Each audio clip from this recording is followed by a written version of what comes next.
লাইলাতুল কদরের মধ্যে আমরা কি করবার পারি, কি কি আমল করবার পারি? লাইলাতুল কদর তো দিছে ফজিলতপূর্ণ, কিন্তু আমলটা করুন কি?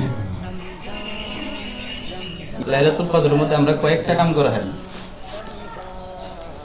যেরকম দান সদকা করবার পারি।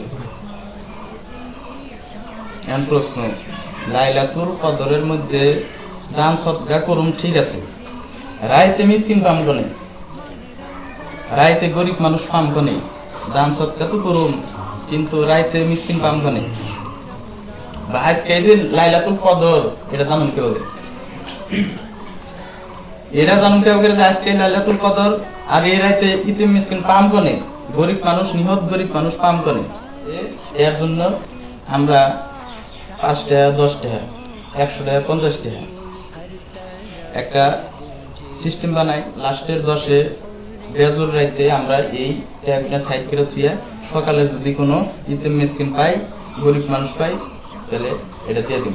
এটাও ক্ষেত্রে হাতে খাটানো যাবো না, কিন্তু এটা ক্ষেত্রের হাতে না, যোগ করুন যাবো না, ক্ষেত্রার ডাল দাম। তাহলে এবার বুঝলাম যে দান কোনসুম করুন, দান সৎকা রাইতে তো আর পান যাবো না।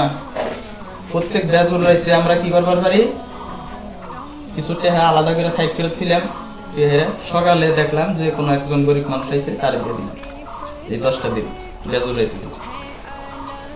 দ্বিতীয়তে নামাজ পড়বার পারি আমরা। এই নামাজ কিভাবে পড়ব? আপনি এই রাইতের মধ্যে যে কোনো নামাজ পড়বার পারেন, নফল নামাজ। নামাজ তো পড়ুন, কিন্তু সূরা কি, সূরা তো জানি না, যে সূরা মুখস্থ আছে সেই সূরা দিয়েই নামাজ পড়লে নামাজ হয়ে যাবে। কিন্তু কতবার করে পড়ুন সূরা গুলো, কতবার করে পড়ুন, কোন সূরা পড়ুন লাগবো? এই সূরা না পড়লে কি নামাজ হবো না? ফরজ নামাজের মধ্যে কোনো সূরা নির্ধারিত নাই যে এই সূরার মধ্যে, এই ফরজ নামাজের মধ্যে এই সূরা পড়ুন লাগবে। এটা ফরজ নামাজের মধ্যে নির্ধারিত নাই, নকল তো দূরেই থাই। এবার 1 রাকাত নামাজের মধ্যে 2টা 3টা করে সূরা পড়বেন যদি একটু লম্বা করবার চান, কিন্তু এরকম না যে আমার এটা পড়ুনি লাগবো, এতবার পড়ুনি লাগবো। এটা একটু বাড়াবাড়ি বিদআত হবে, কারণ কোনো নামাজের জন্যই নির্ধারিত না। হ্যাঁ, এবার সূরা কদর আপনি পয়লা রাকাতে পড়া হবেন, পয়লা রাকাতে পড়ার পরে সূরা ইখলাস 3বার পড়া হবেন, কিন্তু এটা জরুরি মনে করুন যাব না যে পড়ুন লাগবই, না বললে নামাজই হবে না।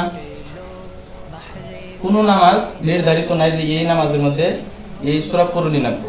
তবে তারাবির মধ্যে রমজান মাসে হুজুর সাল্লাল্লাহু আলাইহি সাল্লাম বেতের নামাজের মধ্যে সূরা পয়লা রাকাতে সূরা আলা পড়তো, দ্বিতীয় রাকাতে সূরা কাফিরুন পড়তো, তৃতীয় রাকাতে সূরা ইখলাস পড়তো। এটা জরুরি না, এটা সুন্নাত, জরুরি না। কোন নামাজের জন্য কোন সূরা নির্দিষ্ট না। আর নামান কোরআন দিয়ে পড়বার পারেন।